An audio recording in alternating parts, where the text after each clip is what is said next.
Welcome to episode 288 of Real Health Radio.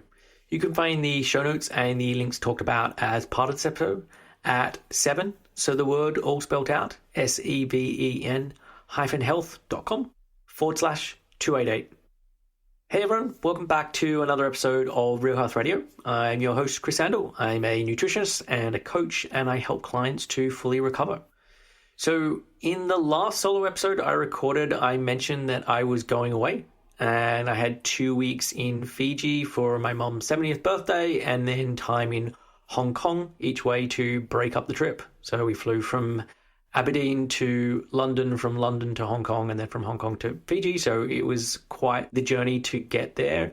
But the trip and the holiday were amazing. Fiji is absolutely gorgeous, and I loved being in a resort for 13 days as it gave me plenty of time to just chill out and relax. It was hot, especially in comparison to Scotland when we left. So it was like 35 degrees centigrade, so that's like 95 Fahrenheit with 90% humidity. So it was rather full on to get used to after leaving Scotland, which I think had some snow, or it was below freezing when we left. And many days while we were there, it would rain in the afternoon. So it was Fiji's wet season. And this was actually a bit of a relief. So it was a perfect excuse to hang out of the room and just to get out of the sun. And it was really lovely getting to see family.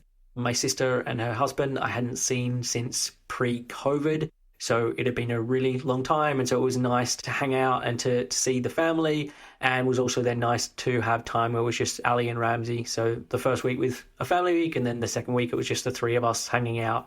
And so that was great. There was a buffet every day or multiple times a day, which I'm a big fan of. So it was some good eating. And Hong Kong was really great too. I've been there many times before. I had an auntie and uncle who lived in Hong Kong for probably about 15 years. And I first went out there, I think it was in 98. So they handed back to, or the English handed back to Hong Kong in 97. And so I went out just after that. And then anytime I would fly between Australia and the UK, I would always stop off in Hong Kong because I would have relatives to see and a place to stay. And I really have a soft spot for it. I think it's a really great place.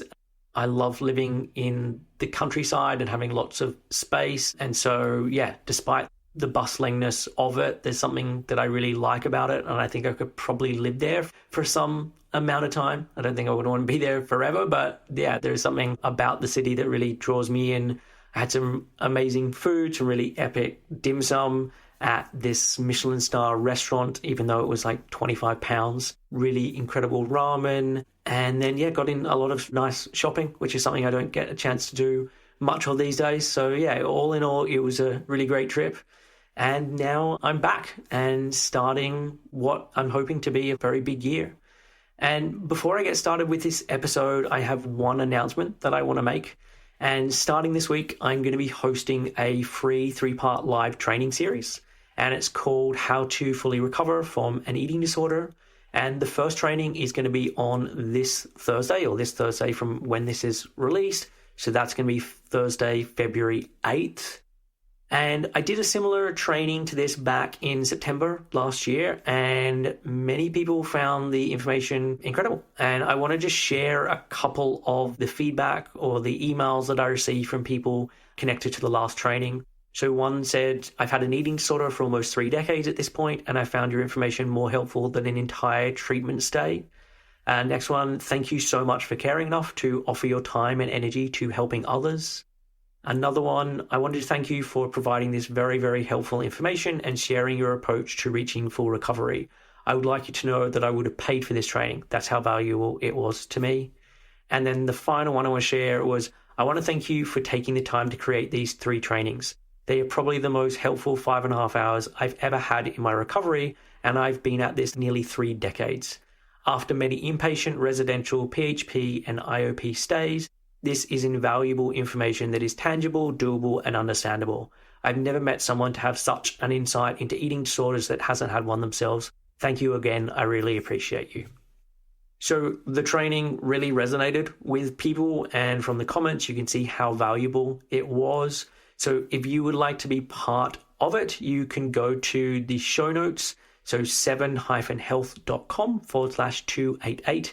And there you'll be able to click and register for that training. So on to today's show. And it's another solo episode. I have got plans to do more interviews with people this year. We've started to line some of them up. So there are going to be more guest interviews coming. It feels like an eternity since they've happened. But at this stage, it's just another one of me chatting about a specific topic. And today's show is all about full recovery and what does full recovery mean. I want to just say I am a strident advocate of full recovery. I really don't want to be focusing on any other way of doing recovery with people because I think there is a real downside to every other way of doing recovery. So I don't want people to be getting stuck in quasi-recovery or recovered enough. I don't want people to be doing harm reduction. And the reason that I say this is because eating disorders, when they're left in this unfinished way, where you're partially recovered or you're doing things that are reducing it somewhat but not getting the full way there, it's a very slippery slope.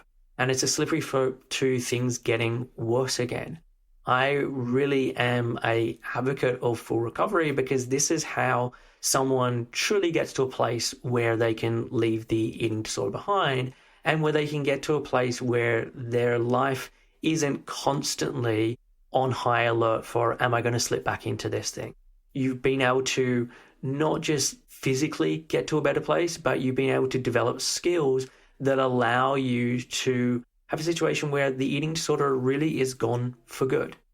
And so that is what I constantly work on when I'm working with clients, with the programs I run. That is what it is about. And so I guess let's look at what does full recovery mean.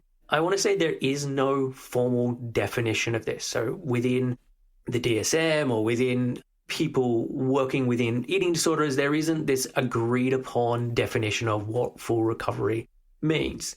And certain people have come up with different definitions, and one of them is Carolyn Costin, and she was one of the first people to really be talking about full recovery, and she's come up with a definition of what full recovery means. And so let me share her definition of full recovery.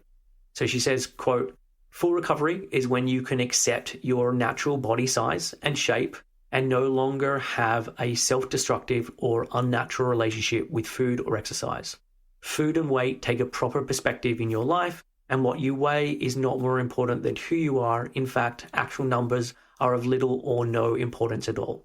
You will not compromise your health or betray your soul to look a certain way, wear a certain size, or reach a certain number on a scale." End quote. And so I like that definition by Carolyn, and I think it encapsulates what full recovery can mean. And I also think that it is, in a lot of ways, fairly narrow in its perspective. So talking very much about exercise and food and body size and shape, which are very big components as part of an eating disorder. But I really think that eating disorders are so much deeper than just that and so much bigger than just that. And so a couple of things that I would add in terms of this definition, I would say that full recovery is when the eating disorder no longer shows up in your life in any form. So it's not just about a form where I'm conscious about my size or my shape, or I struggle to take time off from this exercise, but really all of the different ways that eating disorders show up. From my perspective, I think of eating disorders as anxiety disorders. They are about avoidance. And so using eating disorder behaviors as a way of avoiding. And this can be avoiding lots of different things. It can be avoiding particular activities. It can be avoiding particular emotions. It can be avoiding particular thoughts. And so really getting to a place that you're not using eating disorder behaviors and it's no longer showing up in any form in your life. And really connected to what I just said there is it's about prioritizing action taking over avoidance. And so you're consistently taking action even when it is uncomfortable. And obviously that is true while going through the process of eating disorder recovery. But I also think that is true after recovery has occurred. It's that you are prioritizing the things that actually make your life better, even if those things may be uncomfortable, even if it is uncomfortable to have that particular conversation, or even if it is uncomfortable to change in the way that you do a particular thing, or to leave a job, or to leave a relationship, or whatever it may be. But really prioritizing taking action over avoidance. Eating disorders are very much about scarcity and restriction. And when I say restriction, I don't mean just in terms of food. I mean restriction in all senses, and really playing small. So full recovery is really the opposite of this. It's about abundance. It's about expansion. It's about playing big. Full recovery really is about you showing up as your true, authentic self and not changing yourself because of the opinions of others. And obviously, in Carolyn Costin's definition, a lot of this focus is around body shape and body size and a number on the scale. But I think that the not changing yourself to fit the opinion of others is not just about the size and shape of your body. It's so many different aspects of who you are. I mean, one of the things that comes up for me is so much of the work that I do with clients, and one of the things that often they discover is that there is neurodivergence that is part of their picture, and that this is often part of the reason why the eating disorder started in the first place. But there are certain aspects and personality traits and behaviors connected to their neurodivergence that aren't going away. They are part of who they are. And so much of what has been attempted is really the masking of these things. And so showing up as your true authentic self is really embracing who you are, as opposed to trying to put on a performance and changing yourself to fit the opinion of others. And so those are some of the extra things that I would add in. And obviously this is a non-exhaustive list. This is just some ideas that I would add in. I actually have a writing exercise that I'll often recommend connected to this. The thing I also want to get across is, because there is no definition of what full recovery is, you get to define what that means for you. You're wanting to use the healthy part of yourself to make that definition, because I think it could be very easy for the eating disorder to keep you stuck in quasi-recovery and tell you that this is full recovery and this is as good as it gets. But really understanding and coming up with a true definition of what full recovery means for you. And so some of the ideas that you can think about when coming up with this idea are part of the writing exercise that I recommend. And so I'm going to just share a couple or some of the things from the writing exercise so that you can start to explore, one, where you're at now, and two, what would that look like, or how would things be different if you were at a place of full recovery. So number one, in terms of the questions, what physical symptoms are you currently experiencing that demonstrate the eating disorder is still present? And so you can go through all the physical stuff that is going on that would indicate that you haven't reached a place of full recovery or full nutritional rehabilitation. Number two is, how will you know when you have fully recovered physically? And again, this is, you are the one who gets to come up with this definition. And look, it's going to be a little bit gray, and especially if you've lived with an eating disorder for a really long time, you aren't really aware of what the possibilities could be. And you don't know how good things could be or how things could change. And so with so many of the writing exercises I do with people, these things are living, breathing documents. These are things that get added to things over time. And so this is more of a reflection or a snap judgment or snapshot. It's not snap judgment, snapshot of where you're at right now. And so coming up with some ideas of how you know when you've fully recovered physically. What are some of the things that you have going on that will have disappeared? What behaviors are you keeping up that demonstrate that the eating disorder is still present? And so looking at the different rules that you have or the different things that you're doing on a daily basis that would demonstrate that you're not in a place of full recovery. The next one is, what actions are you unable to take that demonstrate that the eating disorder is still impacting on you? So there can be things that you're keeping up on doing that demonstrate the eating disorder is there, but there are also things that you're unable to do that would demonstrate the eating disorder is still there. How will you spend your time when you've fully recovered? That will demonstrate that this is the case. And so this will kind of combine the two previous questions into you starting to imagine, okay, what would that life look like? And if you were to imagine that, what would you be seeing that you are doing or not doing that's really demonstrating you're at that place of full recovery? What thoughts or fears demonstrate the eating disorder still affects your mind? How will your thoughts and fears change when you fully recover? The thing that I want to mention, and maybe I should have mentioned this at the start as we go through this, is we're not looking for perfection with all of these things. Because the thing is, like if I'm thinking about from a physical standpoint, from a physical health standpoint, is that we all have different things that are inherent strengths or weaknesses. For many people, they have lots of issues that were going on well before the eating disorder started.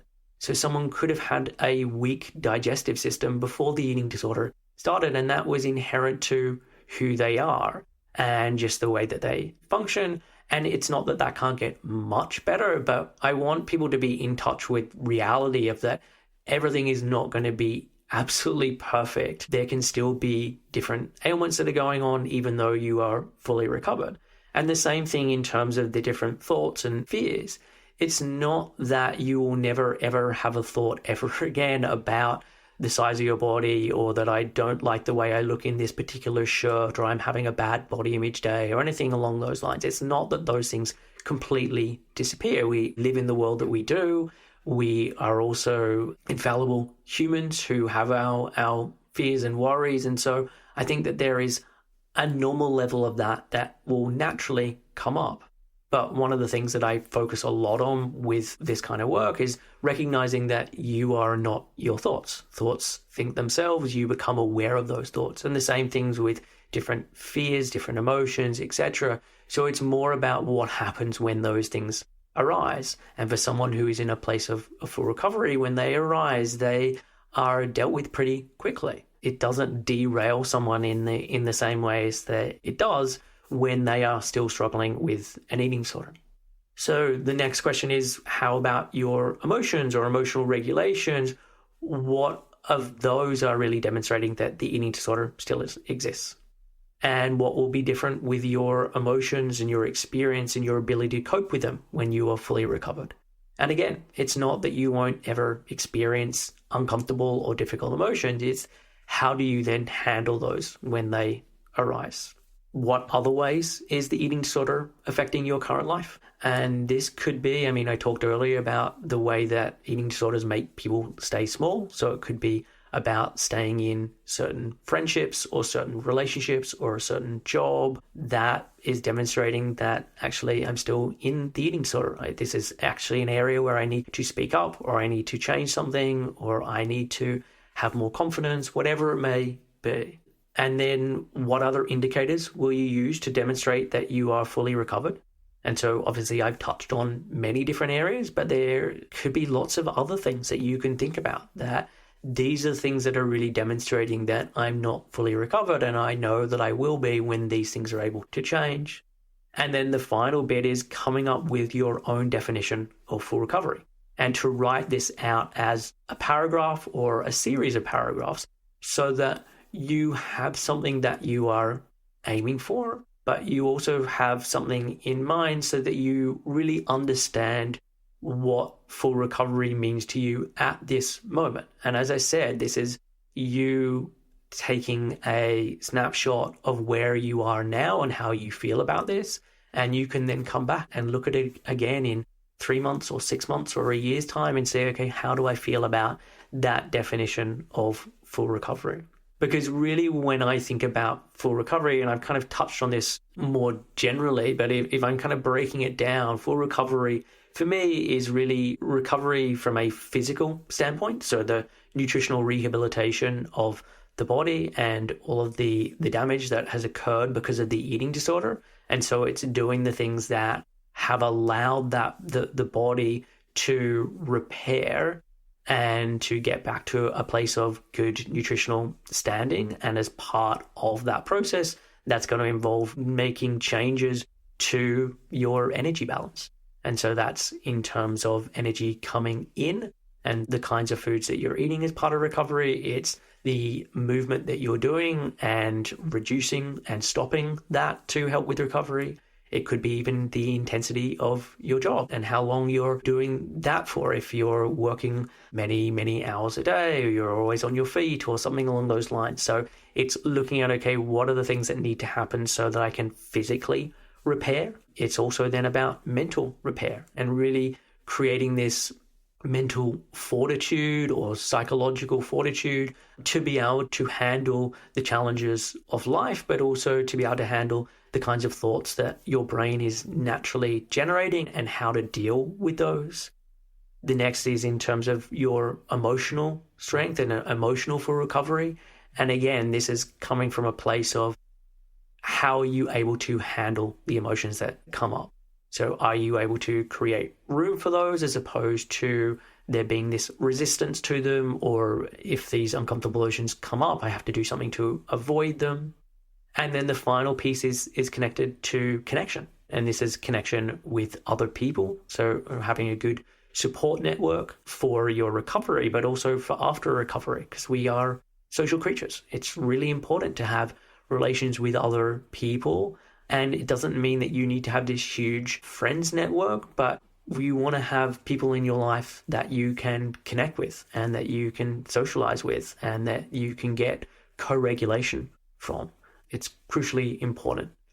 And then the connection with oneself. I think one of the biggest travesties with the eating disorder is it disconnects us from ourselves. And sometimes in the beginning, that's what people are wanting to do. That's the whole point of the eating disorder.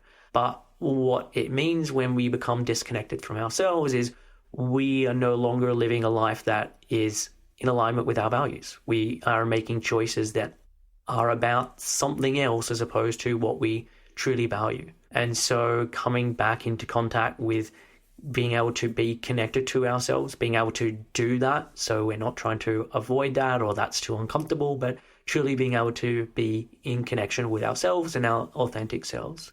So those are really the areas I think about when thinking about full recovery.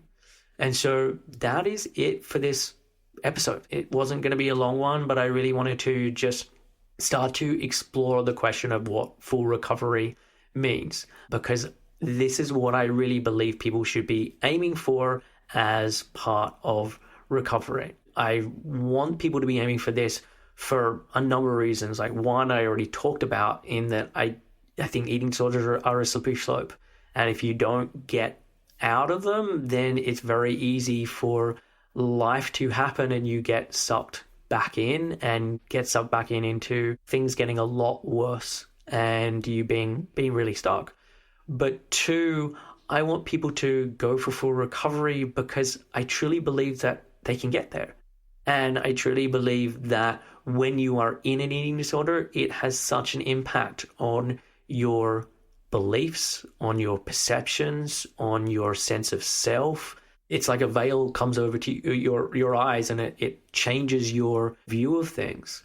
So often when people are being told, well, let's just do harm reduction, or someone's saying, hey, I want to do harm reduction, I want to be the person who is saying like, no, there is a lot more on offer for you. I don't want you to be constrained by what the eating disorder or your current physical state is allowing you to believe is possible.